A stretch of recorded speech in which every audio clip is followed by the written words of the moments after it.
തൃശൂരും പാലക്കാടും വീണ്ടും ഭൂചലനം.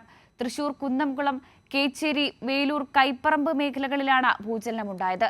അതേസമയം പാലക്കാട് തൃത്താല, തിരുമിറ്റക്കോട്, ആനക്കര ഭാഗങ്ങളിലാണ് ഭൂചലനം അനുഭവപ്പെട്ടത്.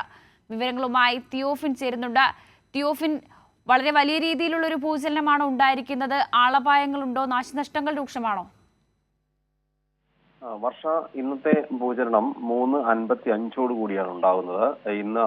ഇന്നലെ ഭൂകമ്പം അനുഭവപ്പെട്ട മേഖലകളിലൊക്കെ തന്നെയാണ് ഇന്നും ഭൂചലനം ഉണ്ടായത്.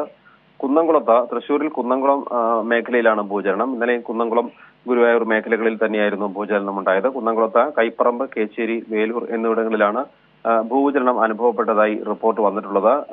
എന്തായാലും ഈ മേഖലകളിലൊക്കെ തന്നെയാണ് ഇന്നലെയും ഉണ്ടായിരുന്നത്. 24 മണിക്കൂറിനുള്ളിൽ ഇത് രണ്ടാം തവണയാണ് ഇതേ മേഖലയിൽ ഭൂചലനം അനുഭവപ്പെടുന്നത്. ഇന്നലെ രാവിലെ 8:15 ഭൂചലനം ഉണ്ടായത്. ഇന്ന് 3:55 ഭൂചലനം അനുഭവപ്പെട്ടു. ഏതാനും സെക്കൻഡുകൾ ഇതിന്റെ പ്രകമ്പനം നീണ്ടുനിന്നു എന്ന് പറയുന്നു.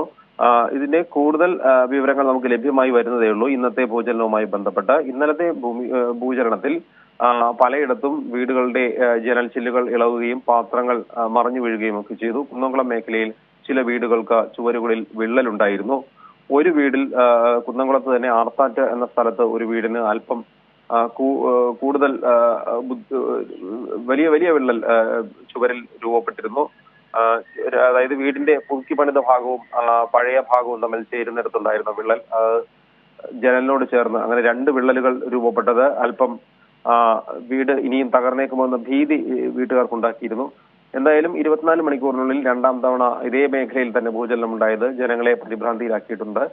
ചിലർ വലിയ ശബ്ദം കേട്ടു, തുടർച്ചയായുള്ള ശബ്ദം കേട്ടു എന്നും പറയുന്നുണ്ട്. ഇന്നലെയും വലിയ ശബ്ദത്തോടു കൂടിയുള്ള പ്രകമ്പനത്തെ തുടർന്ന് ചില സ്ഥലങ്ങളിൽ ആളുകൾ വീടിന് പുറത്തേക്ക് ഇറങ്ങി ഓടുന്ന സാഹചര്യം ഉണ്ടായിരുന്നു. ഇന്നും തുടർച്ചയായി ഒരു ഭൂചലനം 24 മണിക്കൂർ തികയുന്നതിനുള്ളിൽ ഉണ്ടായപ്പോൾ ജനങ്ങൾ പരിഭ്രാന്തിയിലാണ്.